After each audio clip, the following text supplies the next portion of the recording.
Hey y'all, welcome back to Gadfly, the podcast about third parties, French candidates, and just generally weird American electoral history. I'm Dusty Wilson. I'm Una O'Leary. And Una, this is a good week. This is a really good week. I wanted to update you on some new shit that the People's Party is polling. Already? Oh yeah, because on the Friday after our episode came out, there were leaks on leaks on leaks, and screen caps and receipts, and just a number of former members decided to be like, hey Nick, you and your organization are kind of fucky, and here's the proof. Were they like, we just listened to this hot new podcast called Gadfly? Look, if anything, they led the charge, and I was here to be like, they did a charge. Hey, there was a charge, guys. We talked about it. Yeah, and so there was a lot of cool shit that was coming out. I mean, not cool that it happened, but information that is very interesting to know, such as the membership numbers of the People's Party highly being thoroughly wrong. Which one of the guys who used to run there's a program that they use to do interaction. It's a shitty example. It's sort of like MailChimp, but for community engagement and things like that. Sure. I mean, I get it. Terrible explanation of what it is. But they were using this to kind of connect with people. And the dude noted, like, hey, there sure are a lot of name, number, email addresses associated with this, and a lot of things that seem like bots. And there's really no evidence as to how much interaction there actually is with all of these email accounts. Oh, no. So kind of going out and being like, hey, I think your numbers might be a little exaggerated. Also, the United People's Alliance, which is the group that is going to be bringing in other MPP state organizations into the fold of people who are like, hey, let's actually do what we thought we were going to do, but independent of Nick, have continued on to get other state members joining their organization to the point that it looks like there were only 2 states left in the MPP, which appear to be Maine and Massachusetts. Maine, I understand. Massachusetts, what are you doing, girl? Yeah. Well, Massachusetts was initially run by someone else back in 2019, and they had done a lot of really good work going ahead, but we're also one of the first people to sound the alarm to say, hey, things here are weird and not very good. So when they left, one of Nick's sycophants took over Massachusetts and went from there. And Maine is run by Laura Morris, who, if you will remember, is the highly racist social media manager. Yes. So a lot going on there. So I would highly recommend diving online. They're pretty easy to find, a lot of these receipts. So, it's something we're probably going to be covering from here on out. We're not going to be like Knowledge Fight, where every week's going to be about Nick Brania and the People's Party. But when some major shit happens, we're going to talk about it. So this is like going to be an ongoing series. It'll be a huge surprise when it shows up. Yeah, like when we get Rocky updates. Exactly. Oh, man. All right, so I think it's the side thing. Where the fuck is Rocky in 2022? I don't know. He is not running for anything. There are deadlines passing. None of his kids are running for anything. I hope he's okay. Yes. I mean, because truly. we're in the middle of a pandemic and Rocky's not a spring chicken. I want Rocky to be okay. He's done his crimes. He's not done them for a long time. There was times. Yeah, there were definitely bank crimes that he got to pull for a while, but he hasn't since, and he seems to have like fully, he's not running like a financial grift. If anything, it felt like a marketing campaign that he paid very little money for. But yeah, I'm very concerned. I want him to come back because the current people who are the closest to Rocky, as in people who are running in multiple states despite living in only one, both seem to be white supremacists, and that is not what I want in a Rocky De La Fuente. No, that's not why you sign up for the Rocky De La Fuente ticket. It is no. I want a man who has plans that are fine, that he's a good soul. I don't know if I'd trust him to run a government, but he's there as like a vermin supreme, someone who is just like, I'm glad you're here, your existence is a warm blanket on my soul, please don't leave me. Yeah, with Rocky De La Fuente, I want someone who will give me the Moneyball experience, but for getting onto state ballots. Yes, he gets on ballot. Yeah, what does he do? He gets on ballot. What a weird reference for us to make. Anyway, so, last week I promised you that due to it being such a heavy episode full of many serious themes, that this week we were going to do a happy episode.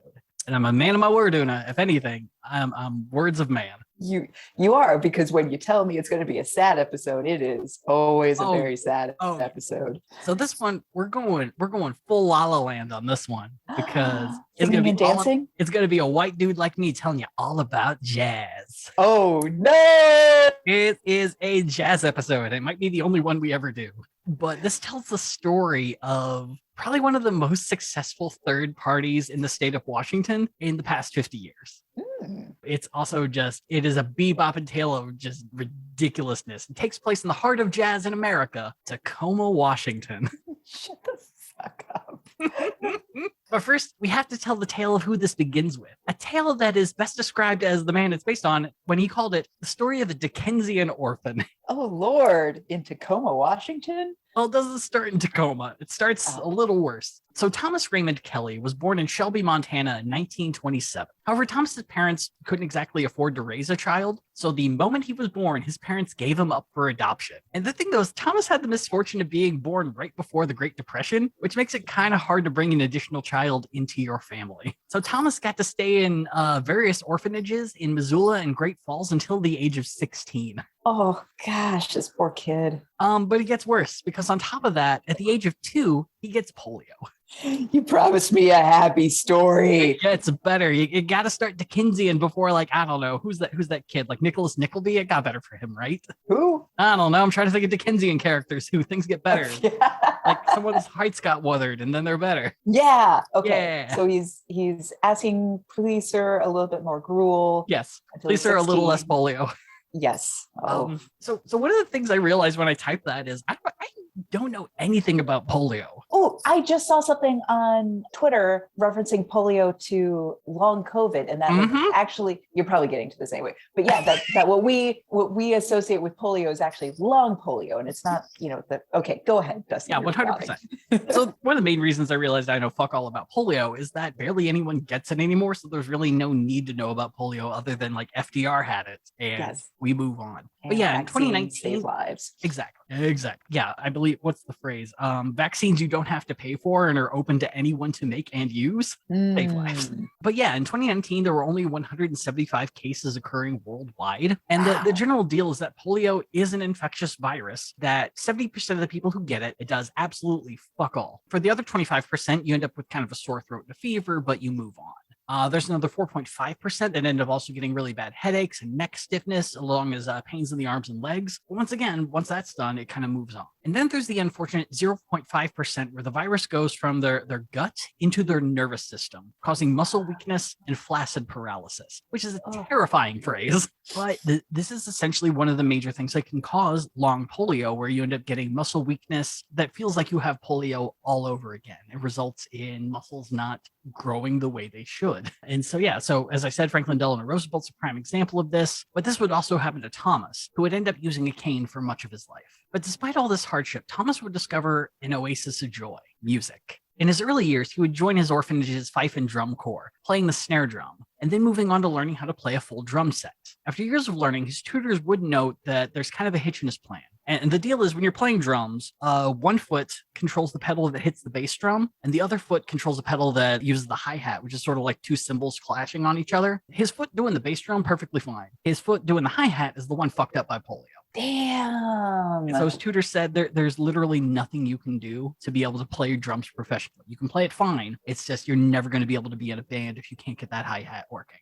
And so, by the time he's a teenager, he's essentially told his dreams of playing the drums professionally is done. But the great thing about music is there are a shit ton of weird instruments and stuff, all the way from like flutes to glass bowls that you line up in a row and you got to keep them moist. And the harmonicas, invented by Benjamin Franklin. Exactly. It is a terrifying instrument. It's just like, this thing will break and rip apart your hands, but it sounds so good. Isn't it thought to cause like sexual deviance to anyone who heard it? I'm sure it does. I mean, it's a very wet instrument. I don't see how it couldn't.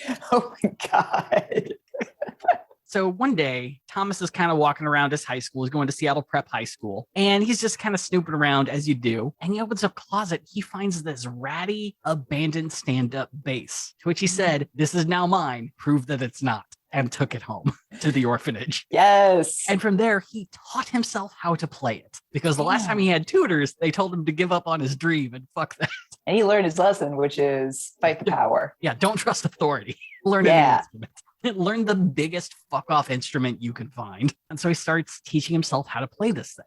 And so he ends up being really freaking good at it. In 1943, when Thomas was 16, his parents would re-enter his life. Things had gotten financially better enough that they approached the orphanage and brought him home. This homecoming, though, would not last long, and the reasons for it, I really do not know.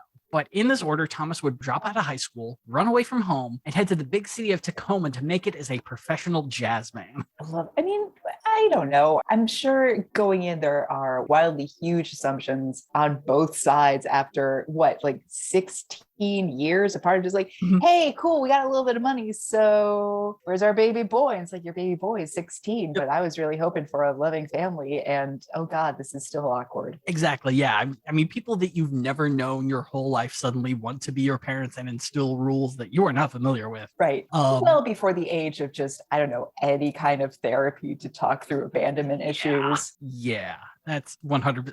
Fully accurate. So yeah, so Thomas runs away to Tacoma, and while he's there, he pretty quickly meets a guy by the name of Johnny Whitwer, who's a band leader of Tacoma's band, the China Pheasant. And he kind of agreed to take Thomas under his wing. Oh. Based on Thomas's recollection, Johnny could tell that Thomas was self-taught and raw, but he really only had one note. He showed Thomas how to play better using his pinky finger on the bass strings, and he's like, if you learn how to do this, you're going to be good. And under Johnny's mentorship, Thomas improved his skills, and before long, a band leader was making his way through town saying, hey, I need a stand-up bass player. Do you know anyone? And this band leader was a guy by the name of Tiny Hill. Now, Tiny had the nickname of America's biggest band leader. And this was because he weighed 365 pounds. Haha, isn't it funny? His name is Tiny. Oh, the roaring 30s. Yeah. This is the body shaming portion of the episode. So Hill had made a name for himself in his home state of Illinois and was proficient on drums, banjo, and guiro, which is a sort of like a wooden shell-shaped instrument with divots alongside of it, and you play it with a metal comb. Ooh. Yeah, it's a Latin American instrument. That sounds fun. So Hill would branch out to the Midwest with his mix of big band, Dixieland jazz, and quote, hillbilly music. By the time Thomas would meet him, Hill had been the folk music director for Mercury Records, had been the featured house band on Your Hit Parade, brought to you by Lucky Strike Cigarettes, and been featured on the cover of Billboard magazine. His band's main hit was a jaunty little cover called Angry, which I fucking love it. It is a peach of a tune. It's really good. It's less than 2 minutes, but it's this cover of the song from 1925 where the gist is a dude's in the doghouse with his woman because, she caught him looking at another girl while they're on a walk. It's that whole meme, like, Oh my God. It's that meme as a song. The internet has always existed. Oh yeah. And it's, it's Tiny singing this song and just like, don't throw me out. I was just teasing you looking at other women, please don't go. It's great. It's a really fucking good song, and it's on Spotify. I highly recommend checking it out because no one has. It has like 2,000 listens. Oh, it's a great little tune. So Tiny's a pretty big hit by this point. So Hill ends up auditioning Thomas, and the very next night, Thomas was on stage playing in Tiny's band. All right, Thomas. So he would tour locally with Hill's band, just kind of soaking in knowledge from all the musicians he crossed paths with. By 1949, Thomas was set for a promotion to the national circuit. This time it would come from another dude with a nickname based on his weight, Chubby Jackson. Was he a real thin guy? Nope, he weighed just as much as Tiny Hill. Like Thomas, Jackson was a bass player, but the deal with Jackson's band is that it featured 3 bass players at the same time. Ooh, we're getting close to Wall of Sound here. A little bit. So this meant that Jackson could keep playing the bass while also singing and entertaining the house. The thing though is Jackson's sound wasn't so much a big band as it was sort of this newfangled hip stuff called bebop. Now, bebop, I think, is what we kind of all think of when we think of jazz. It's like, really fast and frenetic. There's, rolling bass scales, changing keys. There's like a ting hi-hat going on at all times. Yeah. There's like someone scatting in the corner. Exactly, yeah. It's like, there's a base level of what we're all going to follow, but it's improvisation. We're taking turns making shit up as we go along. And it fucking rules. It's so good. So it was a bit of a shift, but it's the music that Thomas would fall in love with for the rest of his life. Now, Jackson's band wouldn't last long, but he had the sort of national acclaim that allowed Thomas to spend his career playing with greats such as Louis Armstrong and Dizzy Gillespie, which meant those folks got to see how skilled Thomas was. And he would proceed to be hired to tour with multiple band leaders, ensuring steady work throughout the 50s. And this would also be the time that Thomas earned his jazz nickname. So he'd been living with another bass player in New York by the name of Red Mitchell. One day, their apartment gets a call from a band leader by the name of Red Norvo. So Red Norvo thinks that he's calling Red Mitchell and offers Thomas a job to go on tour with him. Thomas accepts, and it's not until they meet that Norvo realizes he has hired the wrong person. But Thomas is a good bass player too, so, fuck it, hop on the train, we got a show. Yeah. And from there on out, people would call Thomas Red Kelly. God damn it. And, there would be no bad blood between Thomas and Red Mitchell. In fact, Red Norvo would hire Red Mitchell for his next tour to make up for the fuck up. Aww. Yeah, and like Red Kelly and Red Mitchell remained friends for a long amount of time. But Red Kelly's biggest break was about to come. In 1954, he was hired by Woody Herman, a clarinet-playing band leader and one of the biggest names in the industry. By the end of his career, Woody would rack up 15 Grammy nominations, win 3, and be awarded the Grammy's Lifetime Achievement Award in 1987. And not only was Woody hiring Red on to be the newest member of his band, The Herd, but he was also planning to do a tour of Europe to play a derided but ultimately popular form of music called cool jazz. Now, this genre would differ from bebop mainly in that it had arrangements, there was no improvisation, but it was kind of more melodically accessible to the public, so it got more popular. So this was white people jazz, wasn't it? Yeah, maybe Woody Herman was a bit white. So the European tour was a huge success, and Red would play with Woody for the rest of the 1950s, taking work as a session musician for recordings off and on. By 1960, it seemed like Red was ready to try something new. So he called up his old roommate, Red Mitchell, and guitar player Jim Hall, and the group founded the Modest Jazz Trio. They would release their only album, Good Friday Blues, in 1960 to very high acclaim. And while this would be their only album together, it's been re-released multiple times, with the last printing coming in 2011. It is a pain in the ass to find it on Spotify because there are so many re-releases. And it is cool jazz. I would describe it as, it's good. I mean, it's not as fun as bebop, but if you're having folks over and you need music in the background, it'll fucking do. I was just going to say, it's like, did you just move into a new modern apartment that has a sunken couch and you just need some background music? Yeah. Do you have a conversation pit in your new home? Then put on some fucking Modest Jazz Trio. Are you on the precipice of figuring out what a key party is and you need a little bit of... Yeah, this music is not to be fucked to, but it's definitely to prepare for the fucking. To give a symbol, it's like, hey, we're all classy people, right? This is fine. This is all fine. It's the first martini of the night music. Exactly. And then you move on. Yes. Okay, got it. That's probably the best explanation of cool jazz and justification for its existence I've ever heard. So pretty decent album. People liked it. Red would resume touring with Harry James, another huge name in the industry, well known for his skills on the trumpet. Red would stick with Harry throughout the 60s, work with and befriend historic drummer Buddy Rich, and slowly make the switch from double bass to electric bass. Because part of the problem, like I said, the stand-up bass is a big fuck-off instrument. And it's a good reminder, Red has post-polio syndrome. And so the older he gets, the harder it is to lug a double bass around from show to show. And when the electric bass comes along, it's like, oh, this is really easy to carry by comparison. So it's an easy switch for him to make.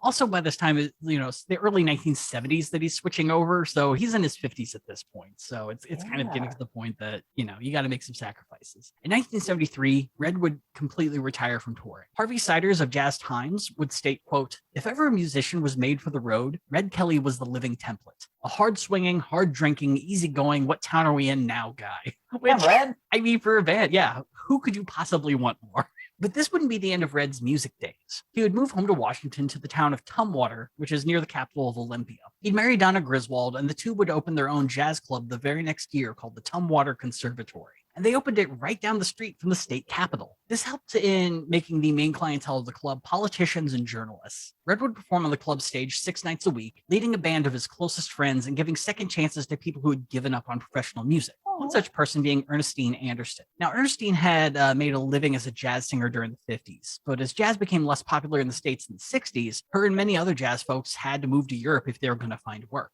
Anderson moved to London herself for a bit, but she would grow tired of the hustle and move back to America and retired from music. She'd work in an office job for a few years, but once she got word that Red Kelly had opened his own club, she got that itch to perform again. Her friends and family pushed her. She visited the club and began to sit in with the band on weekends to get her voice back to where she wanted it. She said she wanted to wait a full year to make sure that her voice was performing the way that it used to, so that she knew that she could give her all if she was on stage. And so after a year, Ernestine got her vocal skills right back to where they used to be and became a regular performer at the club, crediting Red with reviving her career. And that's kind of just how things went down at the Tumwater Conservatory for 2 years. But that would all change on a drunken night in 1976. After closing, Red was hanging out with politicians, their staffers, Capitol workers, and reporters who'd become his friends over the years. Now, when I say they were hanging out, the club was technically closed, but a lot of people were still there, breaking laws. Listen, that is very common in the industry. Oh, 100%. Yeah.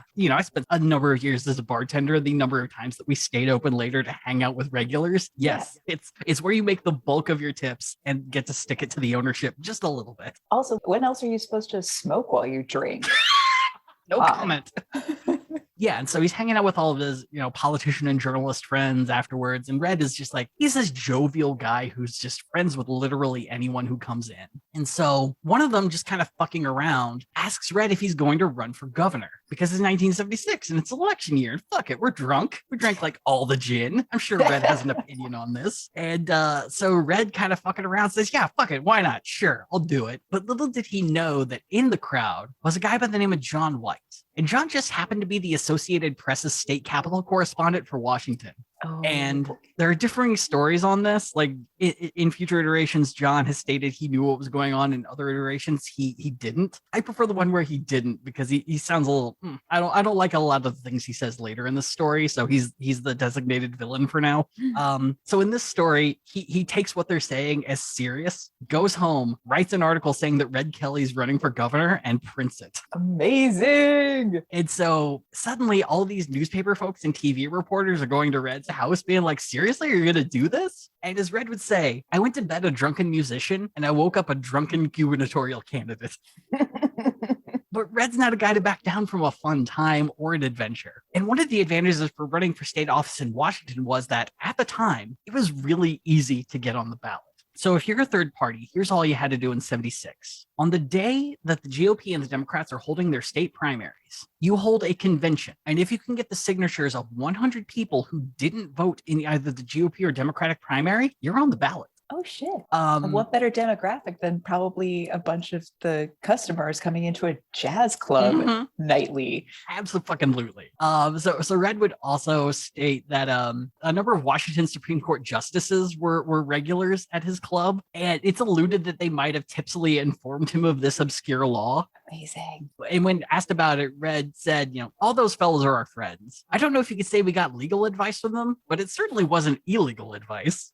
Nice. That's a good quote. Prepare for dad jokes. This is the yes. Red doesn't have any kids, but holy shit, you would not know. I love it. And so Red, he started talking with some people. He's like, I'm seriously going to do this, but you have to make one promise to me that this is never serious. That we're never, not at one point am I suddenly going to turn to you and say, all right, we need to have a serious tax platform here. I think I'm really going to do this. Like, I'm an adult. Come on, guys. Like, this had to be just bonkers fun for the entire fucking time, or he's out. Yep. Total fun. Also, don't fall in love with me.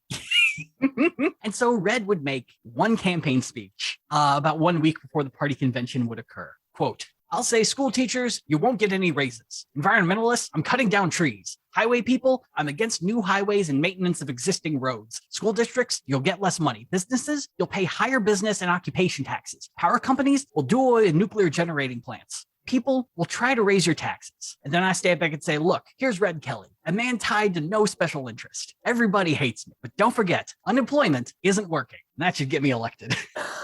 Amazing. Yeah. It's I want to believe that he either spent a whole week working on that or just like drank half a bottle of bourbon and then just went. Yeah, I mean, he's been doing jazz for the past few decades. The man knows how to improvise. Oh, man, this thing clearly has a tempo to it. It's like, it's got a beat, it's 4/4 the whole way through, and he's kind of hitting you with some, oh my God, if there's musical accompaniment to this, oh my God. So Red then informed everyone that the convention would be taking place that next Tuesday at the Tumwater Conservatory. Hell yeah. Quote, precisely at 7:30 p.m. or thereabouts. The plan was to nominate for high office candidates who, by virtue of their incompetence, consider themselves eminently qualified to serve in the public trust and to throw the rascals out. Based on Red, the convention would be more like a party. And afterwards, he noted that he saw the other conventions and noted that they don't think other parties know what the word party means. Hilarious. And so, yeah, it's essentially they threw a party at the bar that night. Anyone who came in was presented with a petition that they just had to sign. And Red would even announce the name of this new party, the Owl Party.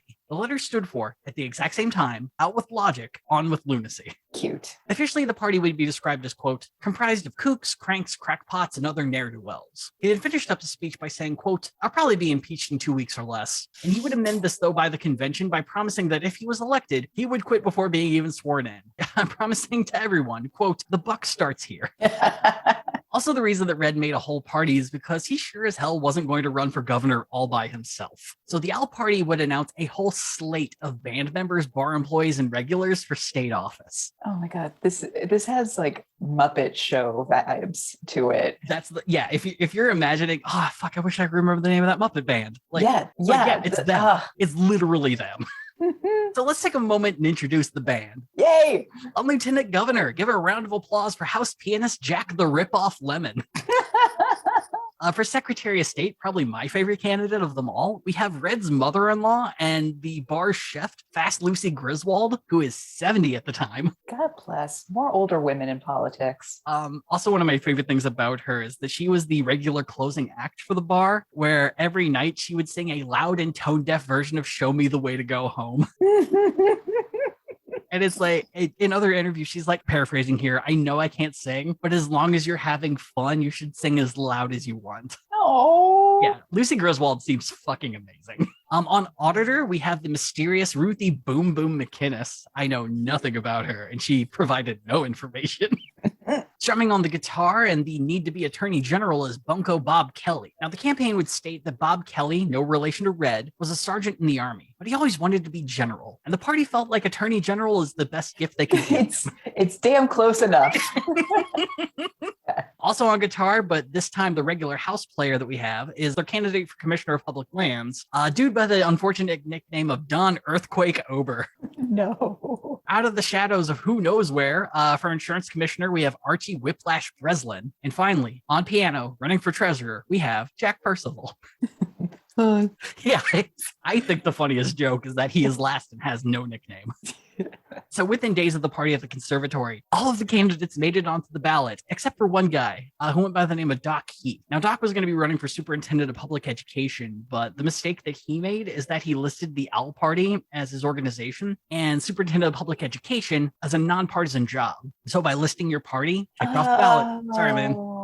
Death by paperwork. Damn. It really sucks because Heath already had his campaign motto, quote, a pencil in every lunchbox, a classroom in every school, a student in every classroom, a teacher for every administrator, a book in every library, and at least $1 worth of education for every $2 that the taxpayer provide to pay for it. God damn it.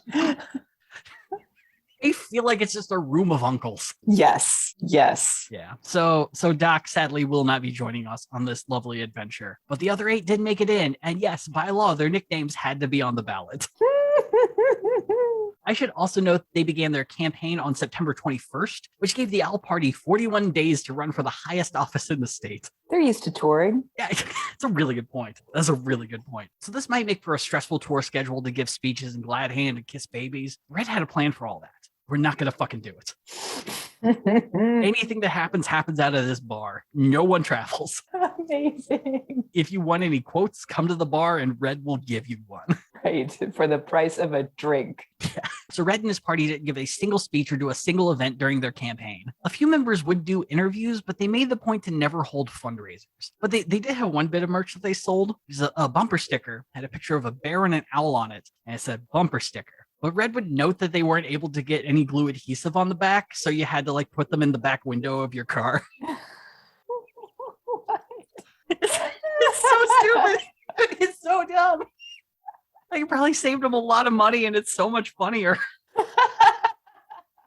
Aside from all of this, the party would mostly rely on the state's voters guide to get their platform across. So the 2 exceptions of this were Ruthie Boom Boom McInnes and Archie Whiplash Breslin, who didn't submit a platform for their campaign or a picture of themselves. So when it showed them in the book, it was just like no information available for either. The thing though is Ruthie had such a unique nickname that papers could not resist printing it. Oh, yeah, obviously. Yeah. So she was just getting free press. Look, from what we know, like from past episodes, it worked for Sister Boom Boom. I see no reason why it shouldn't work for Boom Boom McInnes. Really, more candidates need to subscribe to the Boom Boom effect. Look, I think that if we just switched from parties to nicknames, we could definitely weed out some weird people and like some ne'er-do-wells from people who are like, oh, like Ted Cruz isn't going to give himself a good nickname. No, and he would try to give himself a nickname because no one's going to give him a nickname. It'd probably be like Tank or Big Rig or something like. Yeah, and then when you find out that so many of them just by virtue of their existence get a nickname of like neo-Nazi. Yeah. Done. Or even like, yeah,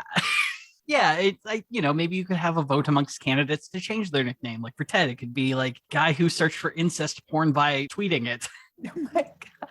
That's a good name. I'm sure there's a pithier version. I don't know. I'm not the candidate. This isn't my responsibility. Yeah. The main thing, though, is that all candidates would have to follow Red's main party motto for the Owls, which was I'm for everything and against everything else. And lucky for us, the exact mission statements and platforms that all these candidates have exist. It's very easy to find. Ooh. So we're going to go through them here. We can go from the bottom to the top, I think. You know what? We should start with Don Earthquake Ober. He's commissioning the public lands. Or as he would put it later, he will gently commission the land.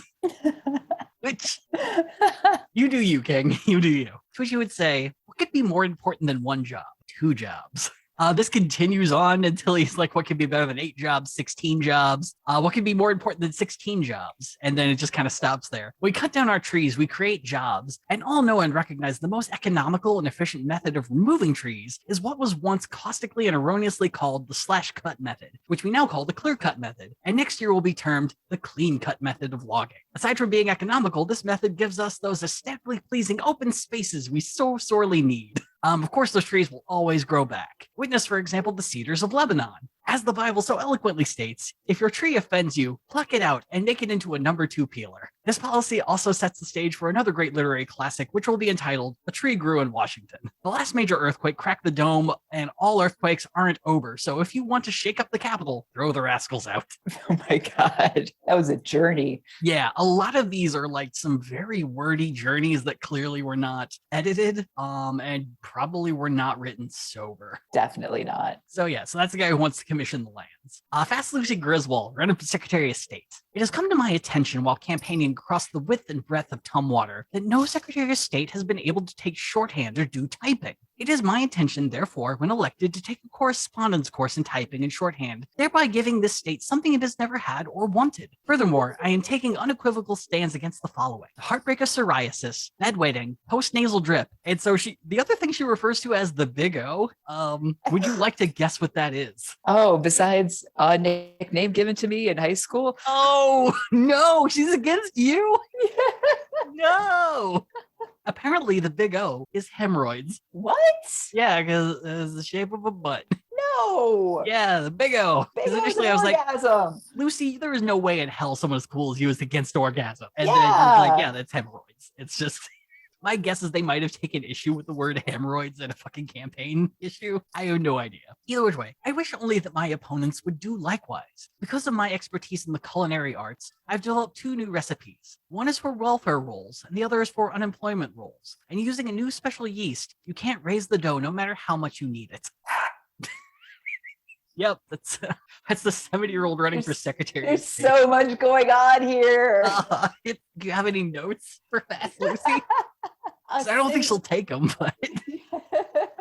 A single edit. Stick to one story joke line. Nope. Every joke is as good as the last. Put them all in. Yeah.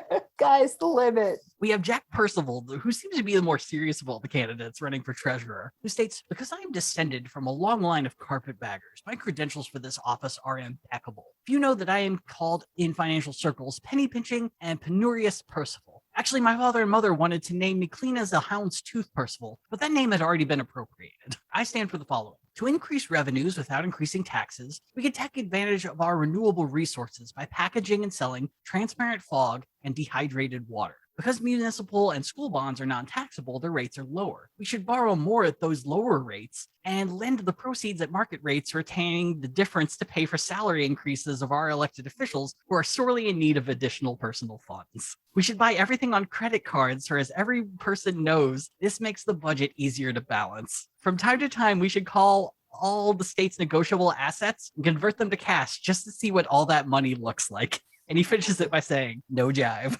I feel like the title of this one is If You Give a Musician a Job. Yeah. Like, you didn't have a nickname. You lied to us. Yeah, I want to see how much money that is, especially in 1970 money. It's probably like, I don't know, it covers a bed, I'm sure. I'm sure that'd be cool to see. Yeah, could roll around in it. Bunko Bob Kelly, running for Attorney General. Winston Churchill once said that war is too important to be left in the hands of generals. The same is true of law. Its administration is too important to be left in the hands of attorneys. They can complicate the simplest of issues, thereby confusing everyone, including themselves. In Sweden, very few attorneys are ever elected to parliament. Do you want your child to grow up in Sweden? Folks, let's take the fun out of crime. God damn it. know why that hit me so hard. Let's take the fun out of crime. What I propose is aversion therapy after the first conviction. Let's get them before they find out how much fun crime can be. I can guarantee that after 2 or 3 weeks on Bunko Bob's aversion therapy farm, they won't steal again without splitting the take. God damn it. Remember, a vote for Bunko Bob is like taking a trip. Like taking a what? A trip. It's like going on vacation. I love this so much.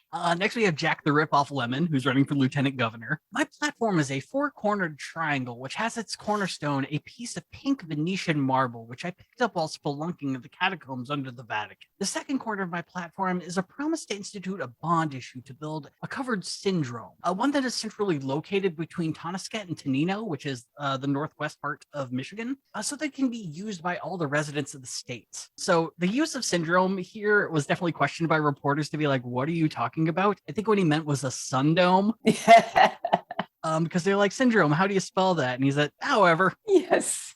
But yeah, the more he talked about it, the more it's like, oh, this is going to be a rain dome because it's always raining in Northwest Washington. Oh my God. Also, Tonasket to Tenino is it's pretty much Seattle to North Central Washington, so it'd be fucking huge. Political opponents argue that a syndrome so ill-conceived and dedicated cannot long endure. We are competent, for we are on the side of history and folly. Because I am running virtually unopposed, I can further promise that within 24 hours after election, heads will roll at the state capitol. Now, this is you have to remember that there's gonna be some, what's the word I'm looking for? You ever read Reader's Digest? I am familiar with it. They have a comedy section in there called Humor in Uniform, where military people can write in to tell jokes of their daily experiences. And so it's important to know that this joke would fit in perfectly there. So the term head in the military and some other circles can refer to a bathroom of sorts. So when Jack the Ripoff Lemon said heads will roll, what he's going to do is buy 2 porta potties, put them on the cliff next to the governor's mansion, and push them off the edge so that they roll down. Oh my God. I mean, that's a long walk to the punchline. You're but really fucking ace. I applaud the effort. I mean, it's saving money because they're only buying 2. I don't think they're going to get their deposits back, though. Nope. And finally, we have Red Kelly and his plans of what he's going to do. The importance of this election to our citizens and our fair state cannot be underestimated. The issues are broad, high, wide, and handsome is as handsome does. I have found, however, that the issues are not the issue. But once an issue is made of the issues, and the issues are responded to, they're no longer issues, but become answers. Because of the above-mentioned dialectical problem, I am responding to some of the more pressing non-issues facing the state. It has become that unemployment isn't working, but inflation is. I feel we've done a very good job of getting inflation off the dead of center and back on the move again. Oh my God. So this is another one. So he has a program that he wants to institute where sex workers could enter a program for dental studies as dental assistants. And he called it Tramps in Dental Medication. No. No. Boo. What? No? Boo. No? Bad Boo, play. I say.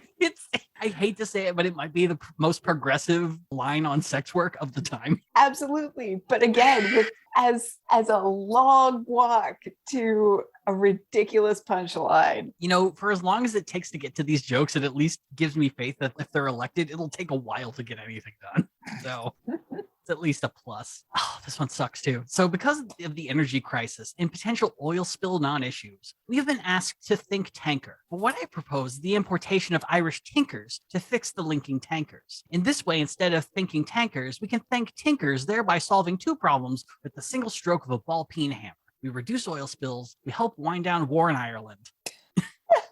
Listen, the troubles were, peak troubles. Look, it's real risky to tell a troubles joke in the middle of your fucking set, but probably one of the more innocent ones out there. So happy St. Patrick's Day. Thank you, Dusty. It is imperative that the other candidates grasp the bull by the tail and face the situation squarely on the issue. It will always be my contention that the buck starts here. So remember, a vote for Red Kelly is like taking 2 giant steps backwards. So if you believe in my programs, say Mother May I and throw the rascals out. So this is the fucking slate they created while drunk in a bar late one night. It's clear they're having so much fun, and I'm so thrilled for them. So another thing I forgot to add is Earthquake Over, who's the guy commissioning the lanes gently. At one point, it's quoted that he's running for land commissioner because he has a lot of swampland, and this seems like the best way to be able to get rid of it at a good price. So the Owls were often flying, and 1 week into their campaign, they made their first big announcement. The party's for sale. We can be bought. I mean, it's a big maybe. So a guy by the name of Dennis Griswold, who is Red's brother-in-law, is the chairman of the party and the lead bartender at the Tumwater Conservatory. Amazing. So if Red's not there, you can get quotes from Daryl. So essentially, this is based on the fact that at the time, if a party stumbled above 10% on a state election, they officially make the ballot automatically for 1980. Like, they don't have to file petitions or anything. And so they're like, yeah, if we get above 10%, we could really sell this turkey to literally anyone. So, oh my God. So yeah, they make that quote to the fucking papers that if they get 10%, this shit's for sale in 1980, motherfuckers. You're running a presidential candidate? Do not care. Highest bidder. So Red would also spend this time making fun of his competitors, which, I mean, you know, we should probably talk about them at least a little bit if we're talking about running for fucking governor. Yeah, who became governor in Washington? Oh, Red Kelly. Red Kelly became governor and Washington burned to the ground. But the music was great. So on the Republican side, there's a person that Red would call a man with all the zing of a mashed potato sandwich. Oh. Yeah, which really evokes a lot of feelings, I think. Oh. So this is a guy by the name of John Spellman. John had been a progressive Republican who served as councilman for King County, which is where Seattle is. His main focus was overseeing the building of the King Dome, which is the stadium for the Mariners and the Seahawks. Also, there is a chance that he and Red both went to the same high school at the same time. I don't know if they saw each other, but the dates kind of mash up for, you know, Red stealing his broken stand-up bass and John doing boring shit. Oh my God. Meet cute potential. Oh my God. It's the story I want and need. And John would often admit that he's like, yeah, I'm not really much of a showman. I just kind of say what I'm going to do and then I do it. To which Red said, you're a boring potato sandwich man. And I will beat you with balls. Yeah, and I am for sale. I do not want this job. Jazz It's going to cut into my jazz addiction. But yeah, and John just appealing being like, yeah, you're right. I'm not, what? On the Democratic side, there was the chair of the Federal Atomic Energy Commission, Dixie Ray Lee, who Red would refer to as Wonder Woman's boring Aunt Atomic Woman. So Dixie was a professional biologist, served as the head scientist during the schooner SS Tevega's expedition to the Indian Ocean, and single-handedly saved the Pacific Science Center from bankruptcy. So the downside, though, is it's the 70s. She's a woman. But also, Dixie was known to be blunt and confrontational, which, you know, having a tough personality if you're a dude in politics could get, like, some people very excited. But if you're a woman in the 70s. So with two people who would ensure a very dry but spirited campaign, a goofball candidate like Red just plowed his own lane that no one really knew they needed. And as the race between John and Dixie was proving to be neck and neck, a couple of joyless buzzkills hopped into the fray, Democratic and Republican parties. So by mid-October, it was actually starting to look like the Owl Party was gaining enough followers that they might affect the election. So the thing, though, is Red Kelly's going to be a spoiler candidate, but no one could agree who he was going to spoil the election for. Yeah, both. Yeah, so neither party's really sure, but damn it, he's going to spoil it. And it's also around this time that Red seems to rescind his promise to abdicate the governorship if he wins, and instead promises that all winners will treat their jobs like music and, quote, just be hot for like about 4 hours a day. He also promised that if the jobs didn't work out, they'd, quote, auction all the positions off to the lowest bidder. My God. Chaos. Following this, the politicians who had once visited the Tumwater Conservatory and joked around with Red were now considering serious legislation to make it harder for third parties to enter the ballot. Boo, fucking narcs. By October 27th, the Republicans had already begun writing up new legislation to remove the ways in which the Owls snuck onto the ballot in the first place. The Secretary of State's office would state that they had received 750 calls to ask about the Owls, with half being offended and the other half being cool, but wanting to know if it was a joke or not. Yeah. Fine with it. I just wanted some clarity. But the real Judas to all of this is the son of a bitch who made it happen, AP journalist John White. So John, who had thrust Red into the spotlight, was now feeling like he'd created a monster. Quote, this may be serious. If John Spellman and Dixie Lee Ray are as close to the polls say they are, the governor's race could be decided by as few as 4,000 or 5,000 votes. And Kelly and the other Owl candidates could get a protest vote of, say, 30,000 votes or so. That's going to cause a lot of complaints. And I know I'm a broken record on this, but I think it's important to say as many times as possible. No one is owed a vote. There is no such thing as a spoiler candidate. You either earn the vote or you fucking don't. And it's not someone else's fault if you don't. Yes. And I will piggyback to again remind all of our listeners that the real spoiler is disenfranchisement. Yes. Yes. If there is any theme we have on this fucking podcast, it's like, yeah, third parties are weird. They don't have a lot of success stories. And there are many times I've started being like, this is going to be an inspirational story, only to find grift and corruption. Yeah. But it also makes a lot of really passionate people feel like going third party is just not going to work and that they have to try to fit into this two-party system to be able to change things. And it's bullshit and I hate it. And we deserve a multi-party system in America. God damn it. Anyway, so Red's getting fucking narked out by his goddamn former friends. Yeah. See if you drink in this bar ever again. And so Red ended up having a very serious quote for the newspapers at this time. If this were a healthy election year, no one would have time for the Owl Party. If you look at the other candidates' statements with their business as usual approach, ours start to make sense. And things in Washington were kind of screwy at the time. A few years earlier, Boeing had just laid off a fuck ton of people, and Boeing was the biggest employer of people in the state. You know, the 70s weren't exactly a chill fucking time. Yeah. And so when you have people just being like, all right, here's what we're running on, business as usual, you know, like, there are a lot of people who are just like, well, fuck you. No, it's very refreshing. And it's refreshing to see that come not from like a generational shift either, but just I don't know, maybe a working class shift. Because that's the other thing is like, it is hard to think back pre-Google and Microsoft and Starbucks Seattle, but it's like that whole grunge thing and flannel was because it is a working class town in its roots. That's a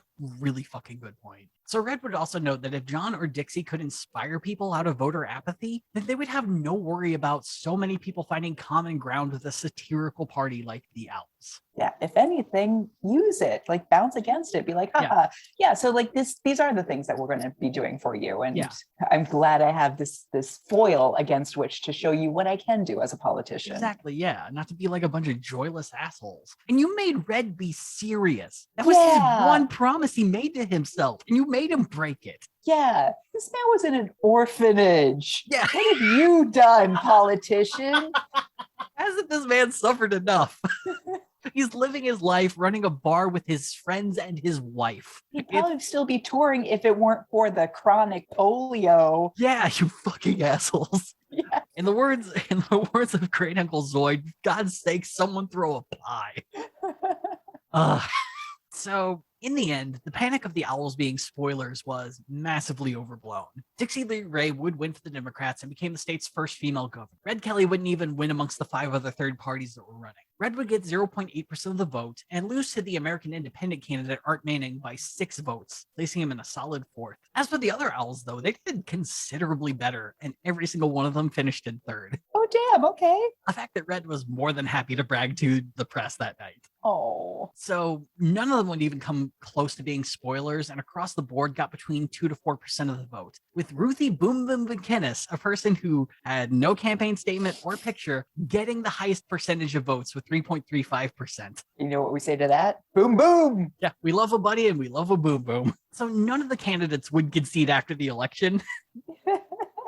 Red would button the end of the campaign with, quote, "The Owls will be along long after the elephants and asses are extinct. I'll run again. There has to be some humor. You have to shoot down some of the phonies." But it would be within weeks of the new year that the state legislature would put things in motion to turn Washington's very liberal barrier to the third party entry into a much more restrictive process. Republican State Rep Otto Amen, real fucking name, would produce a bill requiring that third parties collect 0.1% of the state's registered voters to get onto the ballot for statewide office. So if for the Owls in 1976, instead of needing 100 signatures, they would have needed 2,066. And they'd, of course, have to get more than that because some would probably get thrown out and things like that. Amen would state, quote, "Using the ballot for a joke is out of line and poses a threat to a very basic right and responsibility of the people." Yeah, so he's Sam the Eagle in my head. His last name is Amen. This is, wow. This dude has never been allowed to stay at parties. This guy's such a boner. Yes. Otto Amen, you were a fucking boner of history. But also the other third parties in the state were equally as pissed off at the Owl Party. The Libertarians, who were there in their infancy at the time, accused the state legislature of using the Owls as an excuse to go after third parties, which, I mean, would make sense. 1976 was a year in which more third parties had been on the ballot since the 1930s. And so a lot of these third parties were like, we're finally gaining some ground, and then you're going to blame these chuckle fucks for embarrassing you. So the bill would end up going forward with one small tweak. Instead of the 0.1% being based on the number of registered voters, it would be based on the number of people who actually voted in the last election. So using the same numbers we had before, the Owls, instead of needing 100 signatures, would have needed 1,520 signatures. On February 26, 1977, the state would end up passing that law 33-10, with one senator seeming to have been motivated by the party just completely embarrassing the state. Either way, Red didn't give a fuck. He said if they wanted to run again, they'd just go hold a jazz show at a university or college and get the 1,600 signatures just as easily. Hell yeah, big dick energy. And it's at this time the Socialist Workers' Party would step forward and sue the state for creating this law. Yes. To the point, it went all the way to the Supreme Court in 1986. Oh, shit. In which the Socialist Workers' Party would lose 7-2, mainly due to longstanding precedents allowing states to make their own qualification rules, and Washington's new guidelines being very similar to the practices in many other states. The law would destroy the thriving third parties of Washington and their quest for ballot access. The Socialist Labor Party had made it onto the gubernatorial ballot every year since 1912, but after 76, they'd never make it onto the ballot ever again. Wow. Third parties wouldn't have a resurgence in the state until 1992, and even then, only the Libertarians were able to break through. There's a period of time between 2000 and 2004 that it kind of looked like there was going to be more of a third party push going on. It's kind of complicated because Washington's moved to a jungle primary, as they refer to it, where everyone of every party runs at the same time during the primary, and then the top two candidates move on to the general election. So literally any party can make it onto that initial primary ballot. But in terms of resources and yeah. So I haven't done enough research to know if jungle primaries are good or bad for third parties, but it's rare for a third party to make it into the general election after that. As for Red, he, his band, and his mother-in-law would head back to the conservatory to make music, jokes, and a red beans and rice recipe that Donna apparently had gotten from Louis Armstrong at one point. Oh my God, Donna? Yeah. However, by 1978, Red would end up closing the Tumwater Conservatory and mostly just did local music work to pass the time. Eventually, he, Donna, and Fast Lucy would move to Tacoma, and they'd open up their second club called Kelly's. In 1989, he would also make his second run for office, this time for mayor of Tacoma. A former newspaperman by the name of Chet Screen had been pushing for years for Red to run for mayor, and after much jostling and goading, Red would finally agree in the spring of 1989 to make the run. Red would promise to do nearly nothing if he was elected, but did aim to make Tacoma, quote, the gateway to Vancouver.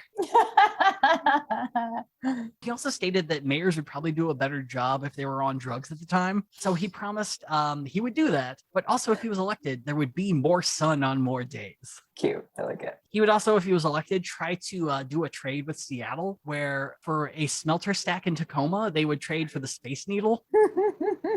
As for campaign materials, he did have a yard sign this time that said, Red, this is not a yard sign, and buttons that said Red, and the text was in green. Cute. All that being said, the Municipal League of Tacoma would rate Red Kelly as, quote, adequate for mayor. Love it. The only ranking they gave below that was not qualified, so honestly kind of impressive. Hey, yeah, this is great. I feel like the newspaper was in on the joke. Yeah. In the end, Red would finish 4th out of 6, scoring 10% of the vote. Red would spend the majority of his life after this running Kelly's. In 1999, his wife Donna would pass. And honestly, Red was pretty heartbroken. It was noted that he and Donna were pretty much attached at the hip ever since they got married. Just like real true love shit. And if you have a mother-in-law and brother-in-law as cool as Daryl and Lucy, how fucking lucky are you with that, to marry into a family that awesome? Red would state Donna was irreplaceable. When they made her, they threw away the shovel. By 2003, Red had lost interest in running Kelly's. He would donate his memorabilia and photos to the Tacoma Public Library, which you can still view to this day, and made the occasional appearance to sit in and play bass. But on July 9th, 2004, Red would pass away due to complications of cancer. But honestly, a life really fucking well lived. I mean, for such a rough fucking start, you got to travel the world, playing music with some of the best musicians of the time, got to piss off an entire state legislature. True goals. And got to run 2 really good bars. Yeah, so that's the story of Red Kelly and the Owl Party. And the fucking stuffed shirt assholes who decided, we're going to use this as a way to make sure third parties have it harder. Yep, we're just going to bring the ladder up with us. Mm-hmm. it's so fucking asinine because up until the Owl Party, third parties really didn't seem to offer that much of a risk. So, you have the Socialist Workers Party, Social Labor Party, Libertarians started running. LaRouche's U.S. Labor Party was able to hop in on this technicality. And the American Independent Party, which was an offshoot of the white nationalist run that George Wallace had back in the late 60s and would eventually turn into more of a constitutional party outlet and drop the outward white nationalism.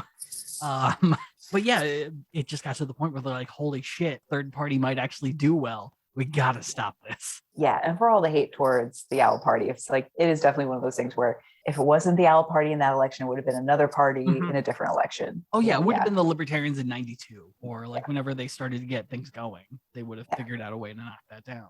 Honestly, that's such a weird law that I love the idea that you could throw a convention anywhere, get 100 people to sign a thing, and you could end up on a ballot. That shows dedication. That shows an interest. Yes. God. Yeah.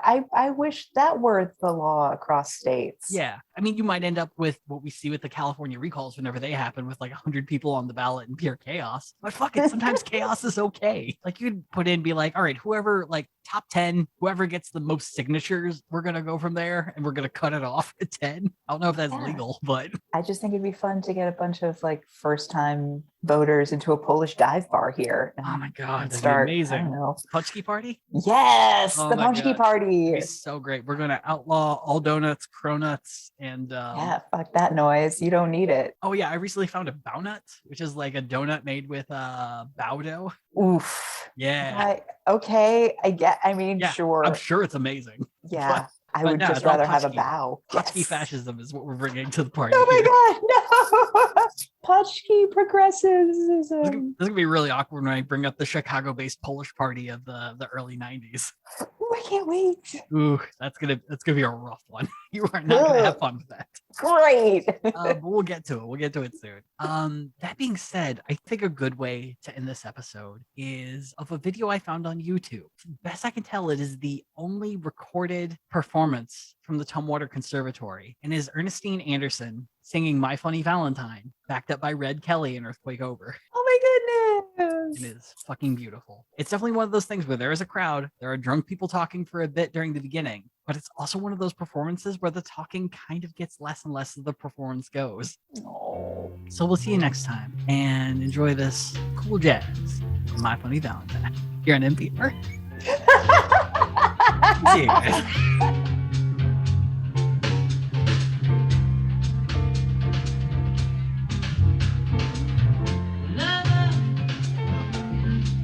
One lovely day, love came, planning to stay. Green Dolphin Street, supply the setting.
Gadfly is a production of Added Serotonin. Our episodes are edited by Brianna Valentine of Rem Alternus Productions. Our theme song is Sophomore Makeout by Silent Partner, and you can find us on Twitter and Instagram at GadflyPod. Ready to level up your cosplay game? Check out the Geek Forge on Etsy. With a variety of props to give your photos that extra spark, you'll find just what you need. Hold magical fire in the palm of your hand, or take a potion to restore your mana. With a large variety of colors, you can choose your own magical flavor for your cosplay. Bring drama to your photo shoots with these vibrant props and more, all available at the Geek Forge. Are you ready to level up your cosplay?